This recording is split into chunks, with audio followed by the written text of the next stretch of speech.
আসসালামু আলাইকুম প্রিয় দর্শক, আলাপ চাইতাই আপনাদের সকলকে আমন্ত্রণ জানাচ্ছি। আওয়ামী লীগের বিশ্বের বিভিন্ন দেশে তাদের শাখা আছে, যা আইনগতভাবে প্রতিষ্ঠিত এবং পরিচালিত হয়ে আসছে। যুক্তরাজ্য, ইংল্যান্ডে, যুক্তরাজ্যে ইউকে আওয়ামী লীগ লিমিটেড নামে একটি নিবন্ধিত, তাদের ওখানে ওটা রেজিস্টার্ড একটা সংস্থা। এটা কোম্পানি আইনে নিবন্ধিত এবং সুলতান মাহমুদ শরীফের সভাপতি হিসেবে দায়িত্ব পালন করছে। 2023 সালে প্রধানমন্ত্রী শেখ হাসিনা লন্ডন সফরের সময় ইউকে আওয়ামী লীগ তাকে স্বাগত জানিয়েছিল। তো বাংলাদেশের সরকার কি ইউকে সরকারকে লিখছে যে আপনাদের ওখানে আওয়ামী লীগ বন্ধ করে দিন?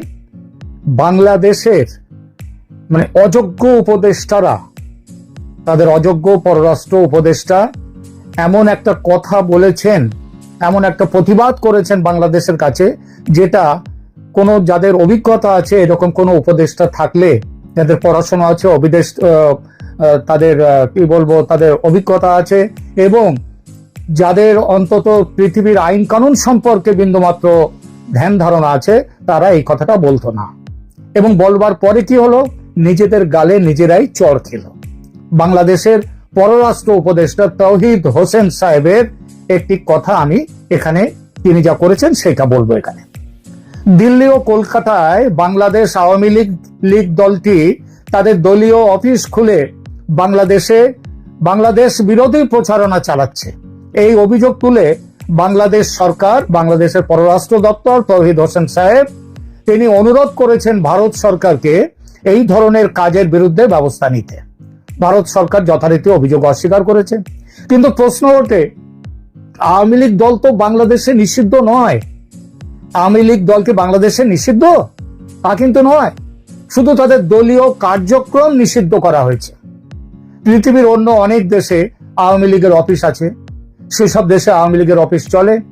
এসব অফিস যদি চলতে পারে, তাহলে ভারতে আওয়ামী লীগের অফিস থাকলে সেটা কেন এতটা আইন বিরুদ্ধ হবে যে তার জন্য প্রতিবাদ জানাতে এগিয়ে আসতে হবে দেশের পররাষ্ট্র উপদেষ্টাকে?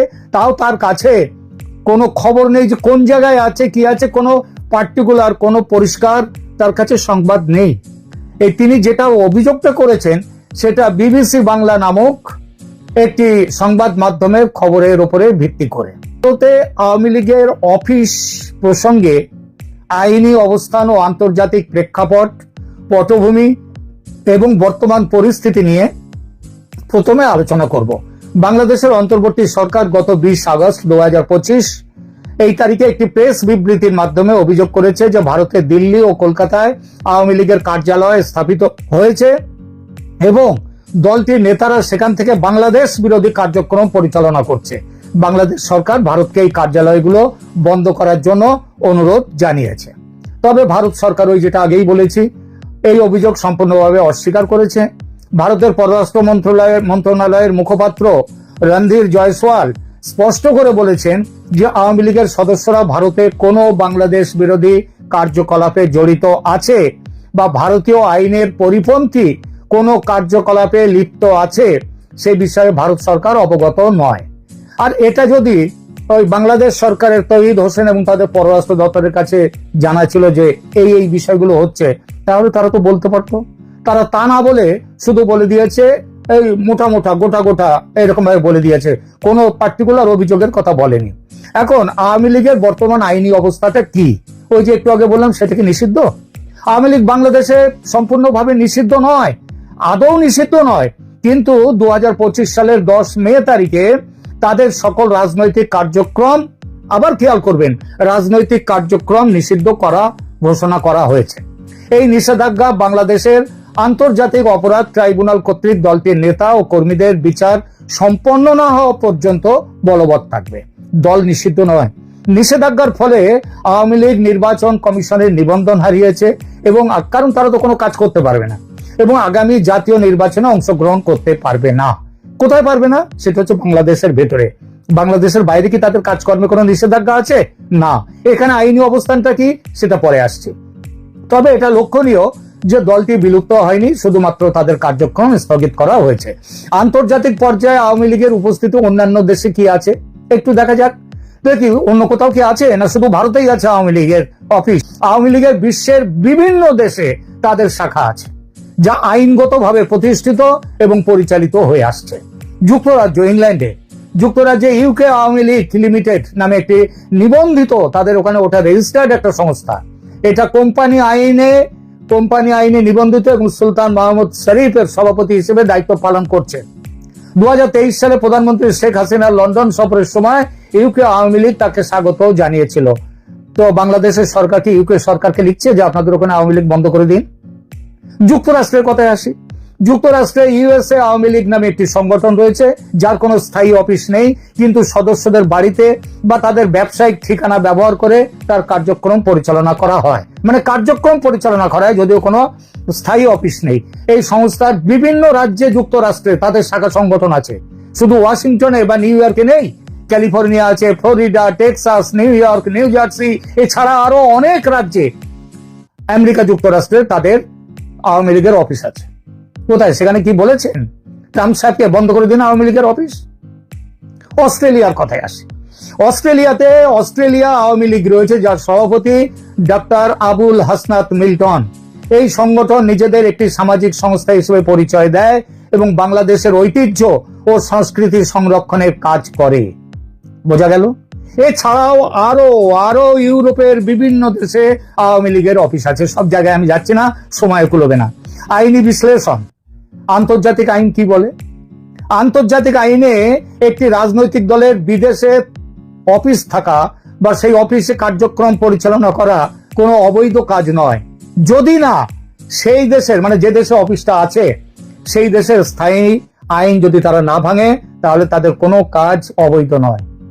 রাজনৈতিক দলগুলোর সংগঠনের স্বাধীনতা আন্তর্জাতিক মানবাধিকার আইনের অংশ। এটা কেউ মহাপণ্ডিত ইউনুস আর তার চামচা কিংবা তার দলের ওই যে তৌফিক, তৌহিদ, হোসেন টোসেন, এরা কি জানেন না যে রাজনৈতিক দলের সংগঠনের স্বাধীনতা আন্তর্জাতিক মানবাধিকার আইনের অংশ? প্রাসঙ্গিক আন্তর্জাতিক মূল নীতিগুলো হলো কি জানেন? বলে দিই, সেটা শুনবেন ওখানকার বাংলাদেশের যারা এইসব কাজ নিয়ে হইচই করছেন। শুনুন, প্রাসঙ্গিক আন্তর্জাতিক মূলনীতিগুলো হলো সংগঠনের স্বাধীনতা, আন্তর্জাতিক নাগরিক ও রাজনৈতিক অধিকার চুক্তি, যেটাকে বলা হয় ICCPR, সেই রাজনৈতিক অধিকার চুক্তি অনুযায়ী রাজনৈতিক দলগুলোর সংগঠনের অধিকার সুরক্ষিত রয়েছে পৃথিবীর সর্বত্র। রাজনৈতিক মতামত প্রকাশের অধিকার রয়েছে আওয়ামী লীগের, সব দলের। আশ্রয় দানকারী দেশের সার্বভৌমত্ব, প্রতিটি দেশের যে নিয়ম, যদি ভারতের আইনে বলা থাকতো যে অন্য কোন দেশের কোন সংগঠন এখানে এসে, রাজনৈতিক সংগঠন এখানে এসে কাজ করতে পারবে না, তাহলে আলাদা কথা ছিল। কেন? তিব্বত থেকে দালাই লামা আসবার পর ভারত শুধু তাকে এবং কয়েক লক্ষ তিব্বতীকে আশ্রয় দেয়নি, শুধু আশ্রয় দেয়নি, তাদেরকে এখানে সরকার পর্যন্ত গঠন করতে দিয়েছে। এই বাংলাদেশ যখন স্বাধীন হয়েছিল, তখন স্বাধীন বাংলাদেশ সরকার প্রতিষ্ঠিত হয়েছিল এই ভারতেই। এসবগুলো ইউনুস জানেন না, তৌহিদ হোসেনরা জানেন না। এত বোকা, এত মাথা মোটা হয়ে কি করে তারা এইরকম উপদেষ্টা হতে পারে, প্রধান উপদেষ্টা হতে পারে, নোবেল লরিয়েট হতে পারে, কে জানে। আসি ভারতের আইনি অবস্থানে। ভারতীয় আইন অনুযায়ী যতক্ষণ না কোনো সংগঠন ভারতীয় আইন লঙ্ঘন করছে বা অন্য দেশের বিরুদ্ধে সহিংস কার্যকলাপে লিপ্ত হচ্ছে, খেয়াল রাখবেন কথাটা, অন্য দেশের বিরুদ্ধে যদি বাংলাদেশের বিরুদ্ধে তারা সহিংস কার্যকলাপে লিপ্ত থাকতো ভারতে, আওয়ামী লীগ, যতক্ষণ না সেটা থাকবে ততক্ষণ তাদের কার্যক্রম পরিচালনা করা বৈধ। ভারত সরকার স্পষ্ট করে তাই বলে দিয়েছে, তারা কোনো দেশের বিরুদ্ধে রাজনৈতিক কার্যকলাপের অনুমতি দেয় না, কিন্তু সহিংস কার্যকলাপের অনুমতি দেয় না, কিন্তু তারা তাদের অফিস সেখানে করতেই পারে। এটা ওই মাথা মোটা তৌহিদ হোসেনদেরকে বলেনি ভারত, কিন্তু এটাই হচ্ছে মূল কথা। এইবার তুলনামূলক একটু বিশ্লেষণে যাই ও নির্বাচিত সরকার ও রাজনৈতিক দল, তাদের উদাহরণ দিই যে পৃথিবীর আর কোথাও কি এরকম হয়েছে? ইতিহাসে বহু নির্বাচিত সরকার ও রাজনৈতিক দল বিদেশে কার্যক্রম পরিচালনা করেছে, স্বয়ং বাংলাদেশ তার উদাহরণ। 1971-এ বাংলাদেশ সেটাই করেছিল। এছাড়া 1990-91-তে কুয়েতের সাবা সরকার, তারাও বিদেশে কার্যক্রম পরিচালনা করেছে। হাইতির আরিস্টিড সরকার 1991 থেকে 94 একই জিনিস করেছে। সিয়েরা লিওনের কাব্বার সরকার 1997-98 তারাও বিদেশে থেকে তাদের দলীয় কার্যক্রম করেছে। এসব ক্ষেত্রে আন্তর্জাতিক সম্প্রদায় নির্বাচিত সরকার ও রাজনৈতিক দলের প্রতিনিধিত্বমূলক চরিত্র এবং বৈধতার ভিত্তিতে তাদের স্বীকৃতি দিয়েছে। ওই সব দেশ আন্তর্জাতিক সরকারও দিয়েছে, সম্প্রদায়ও দিয়েছে। তো ডায়াসপোরা রাজনীতির আইনি কাঠামোটা কি? বিশ্বের অনেক দেশেই বিদেশি নাগরিকদের রাজনৈতিক সংগঠনের অনুমতি রয়েছে যদি তা শান্তিপূর্ণ আইনসম্মত হয়, এবং এটা ভারতেও এটা আছে। এটা দেশ ও ভারতের মধ্যে এই বিষয়ে কূটনৈতিক আলোচনার মাধ্যমে সমাধান সম্ভব, সেটা নিয়ে স্পেসিফিক উদাহরণ দিতে পারতো যে আপনাদের ওখানে এইরকম ভাবে আমাদের দেশের বিরুদ্ধে ষড়যন্ত্র হচ্ছে, এই ষড়যন্ত্র হচ্ছে, সেসব কিচ্ছু বলেনি। ভারত বাংলাদেশ এখনো, যদিও তাদের মধ্যে অনেক টানাপোড়েন থাকা সত্ত্বেও উভয় দেশের যে মধ্যে এখনো সৎ সম্পর্ক আছে, সদ্ভাব অনেকটা নেমে গেলেও এখনো আছে। সুতরাং উভয় দেশের স্বার্থ ও আইনি অবস্থান বিবেচনা করে একটি পারস্পরিক গ্রহণযোগ্য সমাধান খুঁজে বের করতে পারতো। তা না করে তৌহিদ হোসেন একটি বড় সড়ো তিনি একটি প্রতিবাদ পত্র লিখে দিলেন, যার আইনি মূল্য শূন্য। শূন্য বললেও কম বলা হয়, বরং ভারতের সাথে সম্পর্ক আরো খারাপ হলো। ভারত বারবার চিঠি লিখেছে, 32 নম্বর ভাঙা হলো কেন ধানমন্ডি, কেন হলো, কেন সেটা নিয়ে ব্যবস্থা করা হলো না? বাংলাদেশ কোনো উত্তর দিতে পেরেছে? একের পর এক আওয়ামী লীগের অফিস ভাঙচুর করা হচ্ছে, দখল করা হচ্ছে। কি করছে বাংলাদেশ সরকার? আইনের শাসন। তাহলে আইনের পর্যবেক্ষণটা কি একটু বলে দিই। যদি আওয়ামী লীগের কোন শাখা প্রকৃতপক্ষে আশ্রয়কারী দেশের আইন লঙ্ঘন করে বা অন্য দেশের বিরুদ্ধে ধ্বংসাত্মক কার্যকলাপে লিপ্ত হয়, তবে সংশ্লিষ্ট দেশের আইন প্রয়োগকারী সংস্থা মানে ভারতের, তারা যথাযথ ব্যবস্থা নিতে পারত। কিন্তু তাতে এখানে হয়নি, সেটা তো হয়নি। আওয়ামী লীগ তো কোন রকম দেশ বিরোধী কাজ এখানে করছে না। আর ওই অফিস থাকা, অফিসের ঠিকানাও দিতে পারেনি। বাংলাদেশের বহু আওয়ামী লীগ থেকে বাংলাদেশ ছেড়ে চলে আসা বহু আওয়ামী লীগ নেতা কর্মী ভারতে আছেন। তারা যদি কোনো জায়গায় বসেন, কারো বাড়িতে বসেন, কোনো জায়গায় বসেন, বসার একটা জায়গা ঠিক করেন, তাহলে সেটা কি ভারত আপত্তি করবে? আপত্তি করতে পারে? কোন আন্তর্জাতিক আইনে এর বিরোধিতা আছে? কোথাও নেই। অতএব তৌহিদ হোসেন সাহেব, আপনার মুখে 2 গালে 2টো থাপ্পড় মেরে দিয়েছে ভারত। তাহলে এইবার শেষ করি, উপসংহারে আসি। আওয়ামী লীগের বিদেশে অফিস থাকা সাধারণভাবে আন্তর্জাতিক আইনের পরিপন্থী নয়, যদি তা আশ্রয়দানকারী দেশের আইন মেনে পরিচালিত হয়, এবং বাংলাদেশ সেটা করছে। তবে বাংলাদেশের উদ্বেগ এবং ভারতের অবস্থান, তাদের মধ্যে পারস্পরিক সম্পর্ক, এই বিষয়টা দেখে একটা সিদ্ধান্ত নেওয়ার জন্য অনুরোধ করতে পারে বাংলাদেশ। কিন্তু যে ভাষায় তারা বলেছে, এই ভাষাটা অনুরোধের ভাষা নয়, এটা অনুরোধের ভাষা নয়।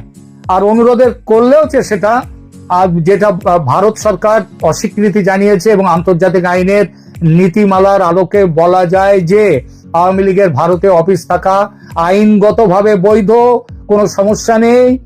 সুতরাং বাংলাদেশ ভবিষ্যতে ভারতের বিরুদ্ধে কথা বলতে গেলে একটুখানি সাবধানে কথা বলো ভাই, একটু জেনে শুনে বলো। এইরকম ভাবে মাথা মোটা অযোগ্যদের উপদেষ্টা পদে বসিয়ে সম্পর্ক আরো খারাপ হচ্ছে দুদেশের।